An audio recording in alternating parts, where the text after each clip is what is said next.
E aí, meu irmão, como você tá? Você tá em dia com a leitura aí? Eu espero que sim, porque se você não tiver, enfrentará a cólera de Deus sobre você. Tô brincando. Mas falando em cólera, falando em ira, falando em furor, vamos falar sobre salmos imprecatórios. Destruição, fogo, terremoto, água, bomba nuclear, vento forte e impetuoso, armamento pesado, guerra, Kamehameha misturado com Hadouken. É isso. Basicamente um salmo imprecatório é isso. E hoje eu vou falar o que é um salmo imprecatório, de onde ele vem, o que ele come. Eu posso orar dessa forma? Você sabe o que é um salmo imprecatório? Explicando de uma forma simples e objetiva. Este é um tipo de salmo, de oração, de cântico, onde o salmista, o orador ou o cantor expressa para Deus uma sincera vontade de vingança. Ou celebra a Deus pela derrota dos seus inimigos, ou até pede para Deus mandar maldições sobre aqueles que são perversos. Pesado, né? Se você ainda está em dia com a leitura que a gente propôs na igreja, você viu que no último dia 22 de janeiro nós lemos a parte final do Salmo 18. E eu não sei se você leu com atenção esse salmo, mas caso tenha lido, qual foi a sua reação quando leu as seguintes palavras? Persegui meus inimigos e os alcancei. Não retornei enquanto não foram derrotados. Eu os feri até que não pudessem se levantar. Tombaram diante dos meus pés. Tu me armaste fortemente para a batalha, ajoelhaste meus inimigos diante de mim. Puseste o pescoço deles sob meus pés. Destruí todos que me odiavam. Pediram ajuda, mas ninguém os socorreu.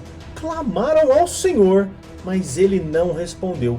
Eu os moí, tão fino como o pó da terra, e os lancei fora como a lama das ruas. Algumas traduções dirão, pisei nele como a lama. Você se espanta ao ouvir essas palavras? Acha elas pesadas? Só que é isso mesmo que você leu na Bíblia. Davi escreveu um texto que nós consideramos inspirados por Deus, e o escritor diz que moeu seus inimigos como o pó da terra, que pisou no pescoço deles, que o próprio Deus o armou até os dentes para a guerra. Sabia que há cristãos verdadeiros, homens e mulheres de Deus, que dizem que estes salmos não servem para nós. Algum destes homens e mulheres de Deus dirão que Jesus trouxe uma nova forma de satisfazer a nossa vingança.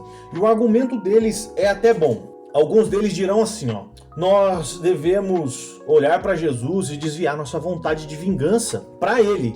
Quando sentirmos desejo de justiça, de vingança, ou até que alguém morra, temos que pedir a Deus Pai para que aquele que nos fere tenha seus pecados lançados em Jesus, para que ele se arrependa. Bom, ele, no caso, o ofensor.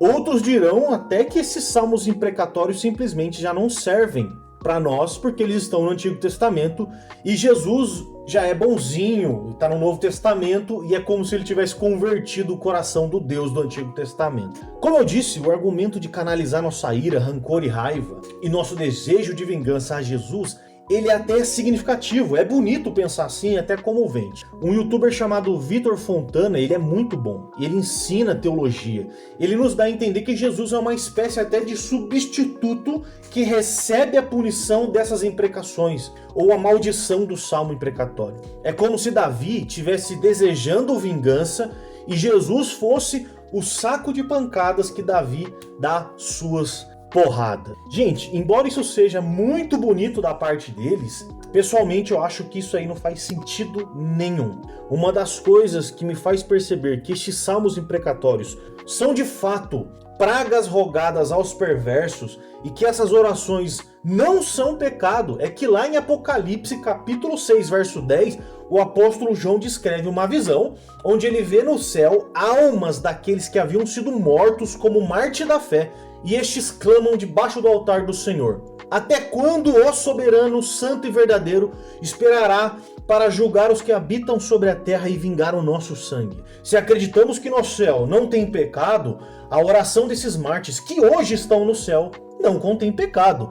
E essa oração é feita num tempo pós-Jesus. Enfim, eu poderia dar outros tantos argumentos sobre os salmos imprecatórios aqui, mas o vídeo ficaria grande demais. Provavelmente durante as leituras nós vamos nos deparar com esses salmos como já temos feito. E com o tempo, gradativamente, eu posso ir explicando um pouco melhor, talvez cada um dos salmos ou algumas especificidades de cada salmo desse. Mas para mim uma coisa é fato: os salmos imprecatórios, eles são santos, eles são inspirados e nós devemos orar ao Senhor dessa forma. E digo mais, num país como o nosso, nesse Brasilzão velho sem porteira, o povo de Deus deveria se reunir em peso para pedir justiça e vingança contra os perversos. Devia juntar batista, presbiteriano, assembleiano, os quadrados da quadrangular, os da parede preta, os da parede branca, os reformados, os pentecostais, para entrarem em jejum e oração, pedindo ao Senhor para que ele use suas armas para destronar político corrupto,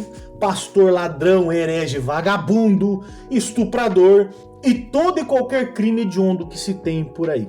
Alguns dados importantes. Você sabia que no Brasil, em média, 66% dos crimes não são solucionados? Você sabia que isso torna o Brasil um dos países com maior índice de impunidade do mundo? Diante desses fatos, qual é a sua reação? Você sabia que 35% dos casos de homicídio doloso são solucionados nesse país? Somente 35%. O que você acha de começarmos a orar a Deus, ao Senhor, pedindo justiça? Mas antes de encerrar esse vídeo, eu quero que você perceba algumas coisas no Salmo 18 que deve moldar nossa forma de orar e esperar a resposta de Deus quando oramos de forma imprecatória. Só que antes do Salmo 18, nós vamos para Romanos capítulo 13, do verso 1 ao 5. Dá uma olhada só nesse texto. Ele diz assim, todos devem sujeitar às autoridades, pois toda autoridade vem de Deus. E aqueles que ocupam cargos de autoridade foram ali colocados por ele.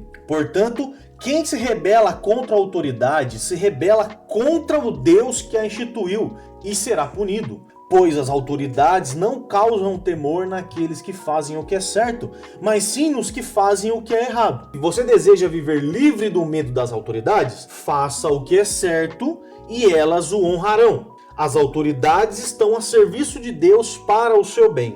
Mas se você estiver fazendo algo errado, é evidente que deve temer, pois ela tem poder de puni-lo, pois estão a serviço de Deus para os que praticam o mal.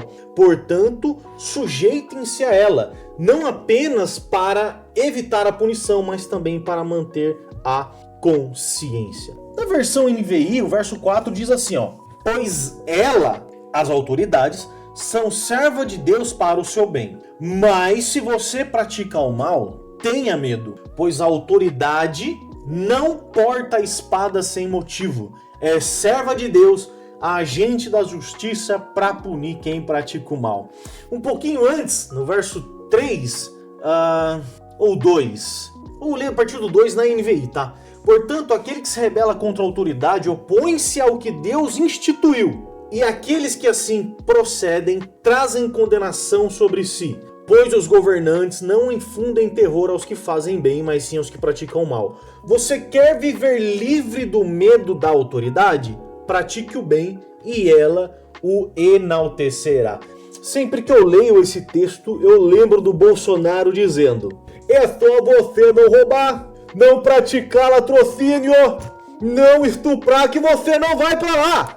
Essa, com certeza, ele conseguiu parafrasear muito bem o texto de Romanos, capítulo 3, verso 3 e 4. Enfim, nesse texto, podemos ver duas coisas importantes. Primeiro, é que Deus instituiu as autoridades, e a gente pode entender a autoridade nesse texto como Estado, governo.